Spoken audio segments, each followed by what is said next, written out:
দেখো, স্থিতিস্থাপকতা অধ্যায় অর্থাৎ পদার্থের গাঠনিক ধর্ম অধ্যায়ে যে 3 নম্বর প্রশ্ন যেটা আমরা আলোচনা করব সেটা হলো যে কোন দৃঢ় অবলম্বন হতে 1 মিটার দৈর্ঘ্যের একটি উপাদানের দুইটি তারের প্রত্যেকটির মুক্ত প্রান্তে 0.05 কেজি ভর ঝোলানো হলো। তারগুলো ব্যাস যথাক্রমে 2 মিলিমিটার ও 4 মিলিমিটার। ইয়নের গুণাঙ্ক দেওয়া আছে। বলছে প্রথম তারটির একক আয়তনে স্থিতিশক্তি নির্ণয় করো। মানে আমরা মূলত গ ঘর উপরে বেশি জোর দিচ্ছি। ক খ সহজ সান্দ্রতা কাকে বলে জানো, শীতকালে বেশি শিশির কেন পড়ে সেটাও তোমরা জানো, যে তাপমাত্রা কম থাকে এই ক্ষেত্রে কি হয়ে যায়, বায়ুটা বেশি পরিমাণে সম্পৃক্ত হয়ে যায়, এই কারণে শিশির পড়ে। আচ্ছা, যাই হোক, আমাদের 3 নম্বর প্রশ্নটা যেটা বলছে যে প্রথম চারটি একক আয়তনে স্থিতিশক্তি আমাদের কি কি দেওয়া আছে একটু দেখে নিই। আমাদের এল দেওয়া আছে 1 মিটার, মুক্ত প্রান্তে এম ভরের একটা বস্তু ঝুলানো আছে 0.05 কেজি, আর ব্যাস দেওয়া আছে। তো প্রথম তারের ব্যাস r1 সমান দেওয়া আছে হচ্ছে 2 মিলিমিটার, তার মানে এটা d1 দেওয়া আছে, তাহলে r1 সমান আমরা লিখতে পারি 1 × 10⁻³ মিটার, কারণ 1 মিলিমিটার হবে তাকে মিটার করলে এটা হবে। আচ্ছা, ইয়নের গুণাঙ্ক y দেওয়া আছে, y = 2 × 10⁻11 Newton per metre square, এটা আমাদের বলা আছে। এখন আমাদের কি বলছে, একক আয়তনে স্থিতিশক্তি। তো আমি প্রিভিয়াস মেথড ক্লাসেও বলেছি যে একক আয়তনে স্থিতিশক্তি কি হবে, একক আয়তনে স্থিতিশক্তি সমান হাফ ইনটু পীড়ন ইনটু বিকৃতি।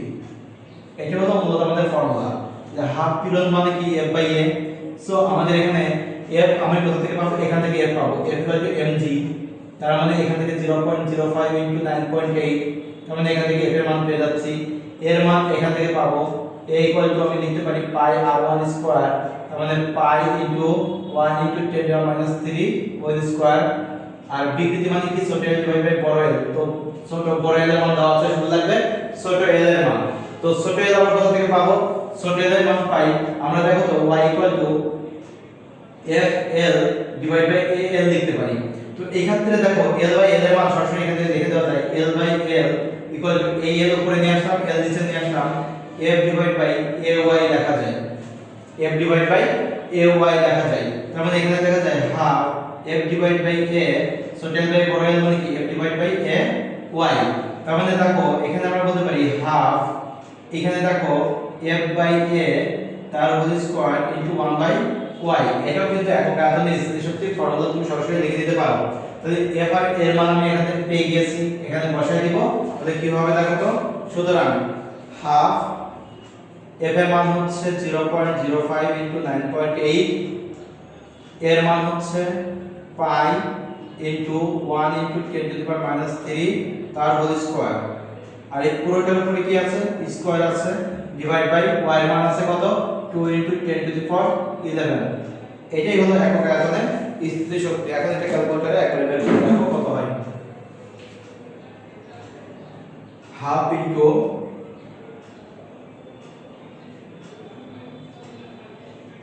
0.05 × 9.8 divide by pi into 1 - 3 square into 1 divide by 2 10⁻11। এটা করলে আমরা কত পাবো, 6.08 10⁻20 জুল। তার মানে একক আয়তনে স্থিতিশক্তি আমরা এভাবেও বের করতে পারি। তাহলে এটা হলো আমাদের একক আয়তনে স্থিতিশক্তি, যদি আমাদের এই তথ্যগুলো দেওয়া থাকে।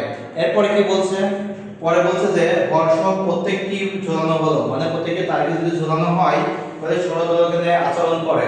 তো সরলদোলকের আচরণ করলে কোনটি ধীরে চলবে, কোনটি ধীরে চলবে, তার মানে কি, যার ইয়ংয়ের কি বলে দোলনকাল কম, যার দোলনকাল কম সেই ক্ষেত্রে আমরা কি করতে পারি, সেটা ধীরে চলবে। তো এই ক্ষেত্রে আমরা একটু দোলনকালের ফর্মুলাটা একটু দেখে আসি, একটু তোমরা দেখে নাও এটা। ওকে, দেখো আমাদের কোনো দণ্ড যদি দোলকের মতো আচরণ করে তাহলে সেই ক্ষেত্রে ফর্মুলাটা কিভাবে হয় সেটা আমরা একটু দেখি। আমরা জানি t = 2π √m/a, মনে রাখবা normally formula t equal to 2 pi root over m by k। এই k ইকুয়াল টু আমরা কি লেখা যায়, k ইকুয়াল টু লেখা যায় fx, f equal to kx, f equal to kx। তো এখানে x টা কি কতটুকু প্রসারণ ঘটলো সেটা, তার মানে এটা আমরা বলতে পারি f ইকুয়াল টু kl, এটা বলা যায় f ইকুয়াল টু kl। আবার দেখো তো y equal to fl divide by al লেখা যায়, y equal to fl divide by al লেখা যায়। তাহলে এই ক্ষেত্রে যদি আমরা সমীকরণটি একটু বের করার চেষ্টা করি, দেখো তো এখান থেকে আমরা কি লিখতে পারি, f by al equal to কি k লেখা যায়।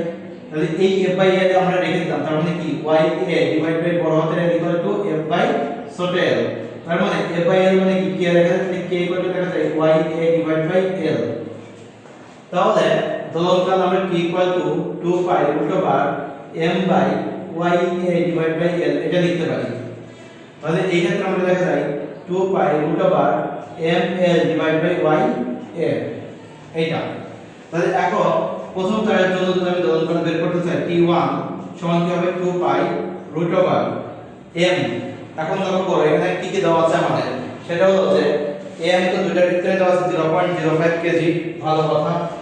তো 0.05 কেজি, 0.05 কেজি, উভয় তলের দৈর্ঘ্য 1 মিটার, y এর মানও সেম 2 * 10^11। শুধুমাত্র ক্ষেত্রফলেরটাই ভিন্ন। এই ক্ষেত্রফল কি হবে, প্রথম তারের জন্য ক্ষেত্রফল দেওয়া আছে যেহেতু 2 মিলিমিটার, আমাদের এখানে ব্যাস দেওয়া আছে তাহলে 1 মিলিমিটার ব্যাসার্ধ হবে, তাহলে আমরা লিখব পাই r স্কয়ার মানে 1 * 10^-3 তার স্কয়ার। এটা হবে t1। তাহলে t1 এর মানটা এখন আমরা হিসাব করি, দেখি তো কত আসে t1 এর মানটা। দেখো 2 pi root over 0.05 divide by 2 10^11 into pi into 1 inverse minus 3 square 1.77 10^-3 second, অর্থাৎ 1.77 মিলি সেকেন্ড বলা যায়। আচ্ছা t2 এর মান কি হবে, t2 সমান হবে একই রকম 0.05 into 1 divide by 2 into 10^11 into এখানে হবে পাই, এখানে ব্যাসার্ধ কত, ব্যাস কত দেওয়া আছে, এখানে বলছে 4 মিলিমিটার, 4 মিলিমিটার মানে এখানে হবে 2 into 10^-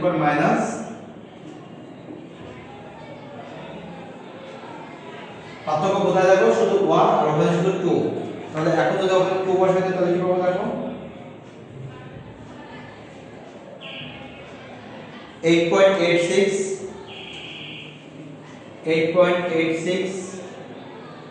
into 10^-4 সেকেন্ড, বা আমি এখানে লিখতে পারি 88 মানে এখানে যদি 1000 দিয়ে আমি গুণ করে দেই, গুণ 1000 0.88 মিলি সেকেন্ড। এখন দেখো যে আমার t2 টা কি স্লো আর t1 টা ফাস্ট। কেন, t1 টা কি t1 এর ক্ষেত্রে সময়টা বেশি লাগছে, মানে t1 এর দোলনকালটা বেশি, t2 এর দোলনকালটা কম। তাহলে আমরা বলতে পারি t1 is greater than t2, তার মানে কি কোনটা বেশি দ্রুত চলবে, t2 টা দ্রুত চলবে। অর্থাৎ আমাদের বলা যায় যে এখানে বলছে যে কোনটি অধিকতর ধীরে চলবে, তো সর্ব এখানে আচরণ করলে কোনটি অধিকতর ধীরে চলবে, t1, অর্থাৎ প্রথম বস্তুটি ধীরে চলবে, দ্বিতীয় বস্তুটি দ্রুত চলবে। আশা করি সবাই বুঝতে পেরেছো। আর তোমাদেরকে বলি যে আমি শুধুমাত্র মহিলা কলেজের জন্য নতুন ব্যাচ চালু করছি শনি সোমবার সকাল 9টার সময়, শনি সোমবার সকাল 9টার সময় আগামী 15 তারিখ থেকে, শনি সোমবার সকাল 9টার সময়, সকাল 9টা, শনি সোমবার সকাল 9টা, শুধুমাত্র মহিলা কলেজের বাচ্চাদের জন্য। যদি কেউ আগ্রহী হও অবশ্যই তোমরা এখানে চলে আসবে ক্লাস করার জন্য। আর আমার হোয়াটসঅ্যাপ নাম্বার হচ্ছে 01756775824। এটা হোয়াটসঅ্যাপ নাম্বার, যে কোনো প্রয়োজনে যদি আমার যে ক্লাস লেকচারগুলো হচ্ছে এই লেকচার এই নম্বরে হোয়াটসঅ্যাপ করো, আমি অবশ্যই তোমাদেরকে ডকুমেন্টটা পাঠিয়ে দেবো।